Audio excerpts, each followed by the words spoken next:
On continue notre épilogue. Alors pour que tout le monde raccroche les wagons, je vous avais parlé d'une structure concentrique avec châtiment divin, liste officielle, puis prière, que vous allez entendre aujourd'hui, le psaume, et puis après on va remonter, prière, liste, à nouveau châtiment divin. La prière que vous allez entendre est un très beau psaume qu'on appelle le Cantique de David. Il est magnifique, il est long, alors je vous en donne peut-être la structure pour pas que vous soyez totalement perdus. Le texte commence par une louange que David adresse à Dieu, dans lequel il va développer toute une théologie à partir d'attributs divins comme rocher, défenseur, bouclier, et ensuite il va relire sa vie et toutes les épreuves qu'il a subies pour accéder au trône. Il va parler notamment de Dieu qui l'a délivré de ses ennemis. Là, il faudra comprendre Saül. Pour parler de son angoisse, de l'inquiétude qu'il a ressentie, de manière très belle, David va parler de l'angoisse, de la mort, des ténèbres, de l'eau. Je vous rappelle que l'eau, c'est le royaume de la mort.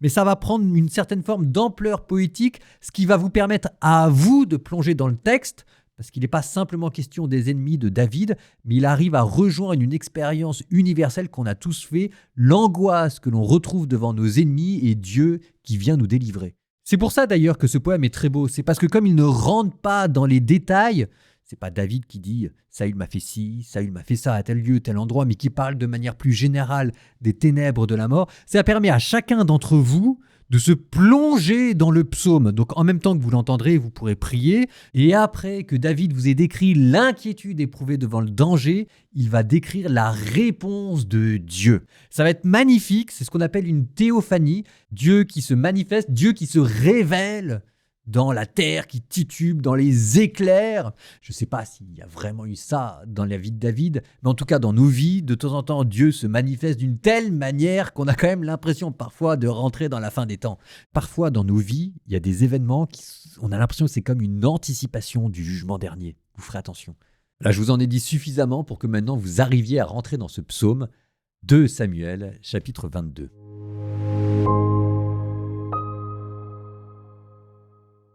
David prononça pour le Seigneur les paroles de ce chant le jour où le Seigneur l'eut délivré de la main de tous ses ennemis et de la main de Saül. Il dit : « Le Seigneur est mon roc, ma forteresse, il est mon libérateur.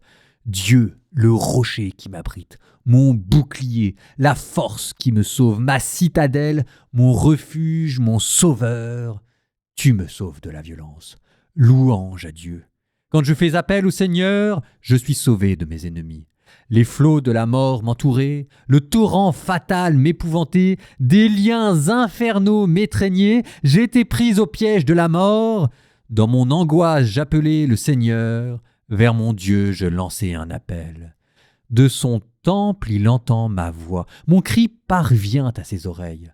La terre titube et tremble, les fondements du ciel frémissent, secoués par l'explosion de sa colère. Une fumée sort de ses narines, de sa bouche un feu qui dévore, une gerbe de charbon embrasée. Il incline les cieux et descend, une sombre nuée sous ses pieds. D'un kéroub, il fait sa monture, il vole sur les ailes du vent. Il s'entoure de ténèbres comme d'une tente, de masses d'eau, d'épaisses nuées. Une lueur le précède, allumant des gerbes de feu. Le Seigneur tonne du haut du ciel, le Très-Haut fait entendre sa voix.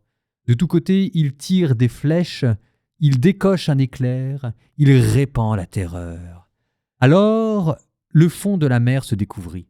Les assises du monde apparurent, sous la voix menaçante du Seigneur, au souffle qu'exhalait sa colère. Des hauteurs, il tend la main pour me saisir, il me retire du gouffre des eaux. Il me délivre d'un puissant ennemi, d'adversaires plus forts que moi. Au jour de ma défaite, il m'attendait, mais j'avais le Seigneur pour appui. Et lui m'a dégagé, mis au large. Il m'a libéré car il m'aime. Le Seigneur me traite selon ma justice. Il me donne le salaire des mains pures. Car j'avais gardé les chemins du Seigneur, jamais je n'ai trahi mon Dieu. Ses ordres sont tous devant moi, jamais je ne m'écarte de ses lois. Je suis sans reproche envers lui, je me garde loin du péché. Le Seigneur me donne selon ma justice, selon ma pureté qu'il voit de ses yeux. Tu es fidèle envers l'homme fidèle, sans reproche avec l'homme sans reproche. Envers qui est loyal, tu es loyal.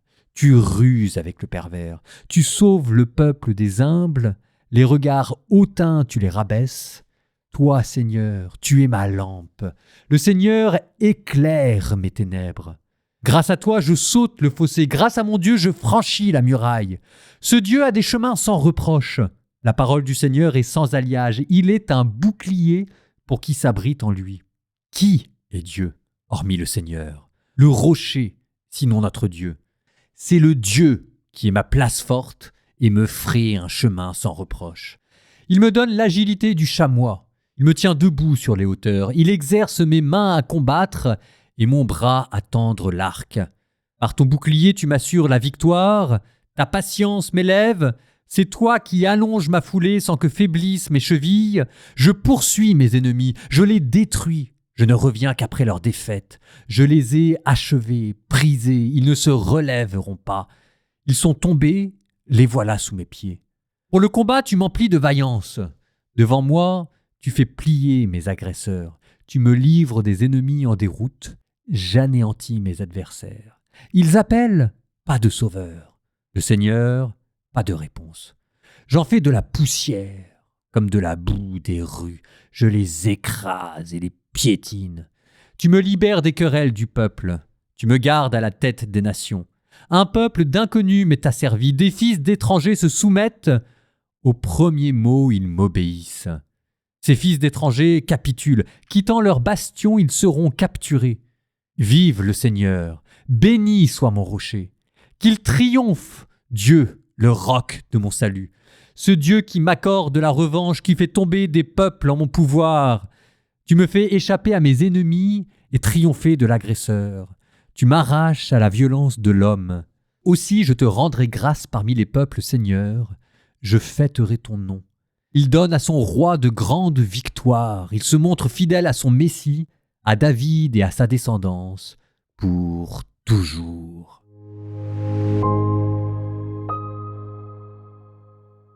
Bon là, ça commence vraiment à ressembler à la fin, parce que, souvenez-vous, il y avait eu un cantique, le cantique d'Anne, au tout début du livre de Samuel.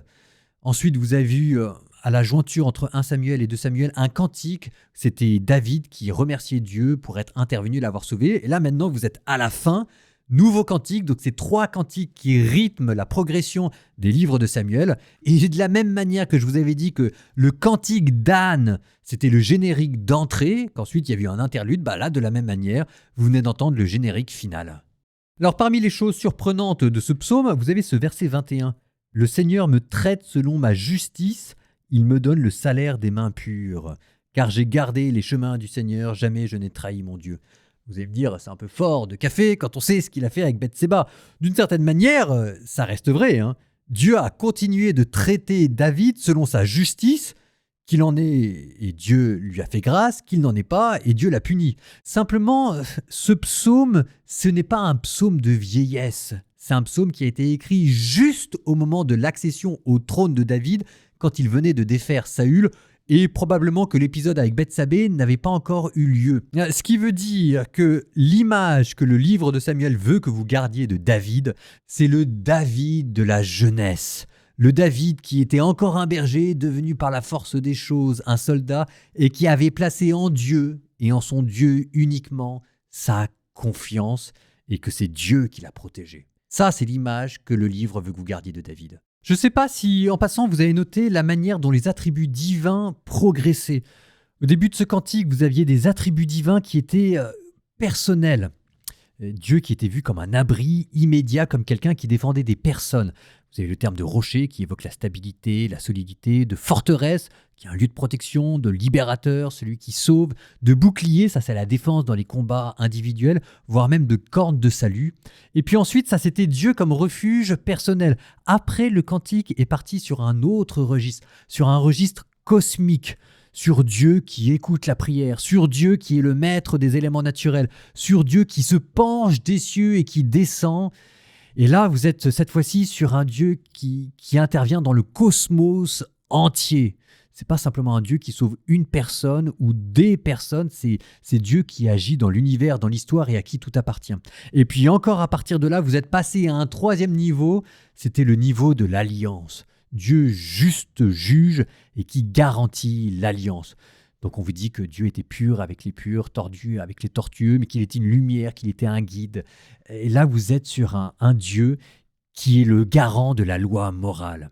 Et après, vous allez encore sur autre chose, qui est sur une dimension messianique et royale.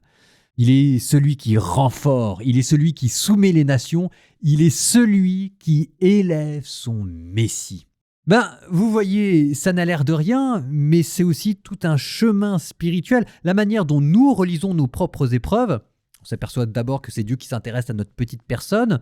Ensuite, on s'aperçoit que tout ça, ça a une place dans l'univers et que ça a une dimension qui nous dépasse. Après, on s'aperçoit que derrière, il était question de justice. Et puis, dernière étape, on reconnaît alors dans nos épreuves et dans nos souffrances quelque chose de Jésus-Christ déjà à l'œuvre en nous. Cette progression-là, cette manière de relire nos épreuves, c'est ce psaume. Bon, pour la prière, on termine par quoi ? Je ne vais pas terminer par une prière après avoir lu un psaume comme ça n'aurait pas de sens.